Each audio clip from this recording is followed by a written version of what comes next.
느헤미야는 비전의 사람, 기도의 사람, 지혜의 사람이었습니다.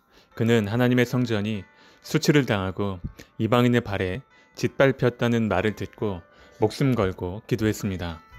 기도 응답으로 왕의 허락을 받은 뒤 그는 예루살렘으로 돌아가 성벽 건축을 시작합니다. 그때부터 건축이 끝날 때까지 수많은 사건과 방해가 있었지만 단 52일 만에 성벽 재건을 일궈냅니다. 이것은 기적 중의 기적이었습니다. 느헤미야의 기도가 비전을 낳았고 그 비전이 그 사람들을 움직이게 했습니다. 탁월한 리더십으로 밤낮 구분하지 않고 사람들이 성벽을 복구하는데 전심전력하도록 만들었습니다. 느헤미야는 할아버지와 아버지의 뒤를 이은 바벨론의 포로였습니다. 소위 이민 3세대에 해당합니다. 포로 출신인 그가 페르시아 아닥사스다 왕의 술 맡은 관원이 되었습니다.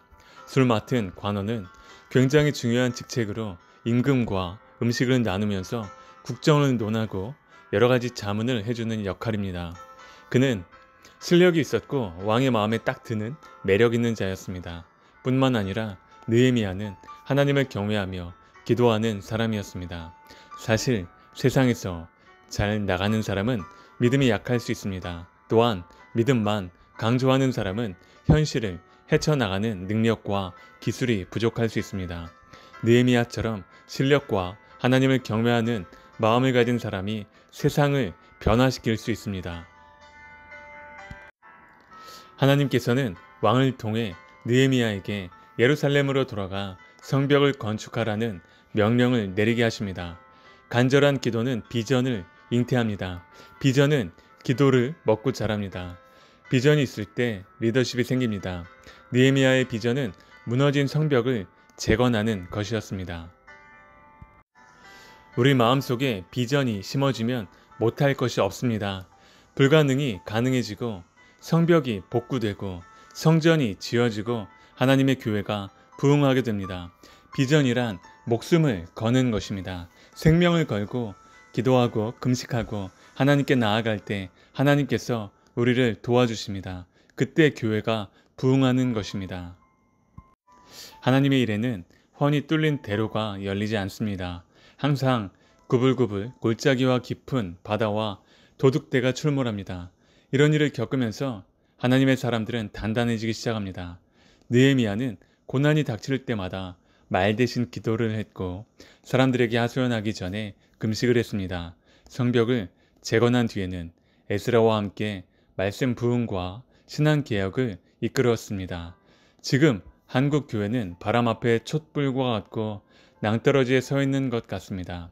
이때 우리는 느헤미야가 성전을 건축한 사건을 통해 오늘을 사는 한국 교회가 당면한 문제에 대한 해답을 찾을 수 있습니다.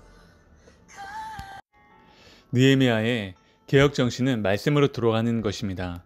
각자 하나님의 부르심에 응답하고 세상을 바꾸기 위해 필요한 것이 바로 느헤미야의 전략입니다. 한국 교회의 사회적 영향력이 약화되고 있는 지금 느헤미야의 정신, 그의 기도, 그의 비전, 그의 능력을 우리가 꼭 배워야 할 것입니다. 요즘 우리 시대를 가리켜 감격이 없는 메마른 시대라고 말합니다. 우리는 바쁜 시대를 살고 있습니다. 정신 나간 사람처럼 삽니다. 그저 현실에 얽매여 순간순간 고통 속에서 살아갑니다. 울 일도 없고 금식할 일도 없습니다. 며칠 밤을 새면서 통곡할 일도 별로 없습니다. 이렇게 눈물도 없고 통곡도 없는 감정이 메마른 시대에 사는 이유는 우리가 너무나 이기적이고 물질적이기 때문입니다.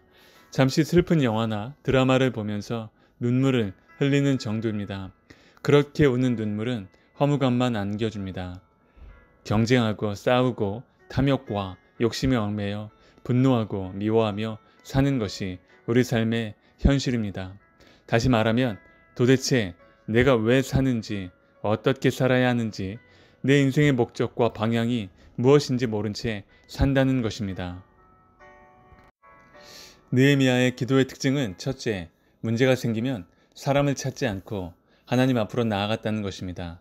아닥사스다 왕이나 다른 힘있는 사람을 찾아가지 않고 오직 하나님 앞에서 울었습니다. 그는 슬픔으로 통곡하며 하나님께 매달렸습니다.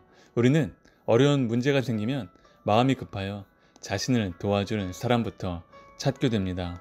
그러나 느헤미야는 조급할수록 하나님께 기도했습니다. 쉽지 않은 일입니다. 우리는 당장 나를 도와줄 수 있는 사람을 찾아가야 문제가 빨리 해결된다고 생각합니다. 오히려 하나님 앞에 나아가는 것은 마지막에 선택합니다. 그분께 언제 응답이 올지 모르니 기다릴 여유가 없는 것입니다. 우리는 이 방법, 저 방법 다 써보다가 결국 안 되면 제일 마지막에 하나님께 매달립니다. 우리는 늘 거꾸로 하고 있습니다.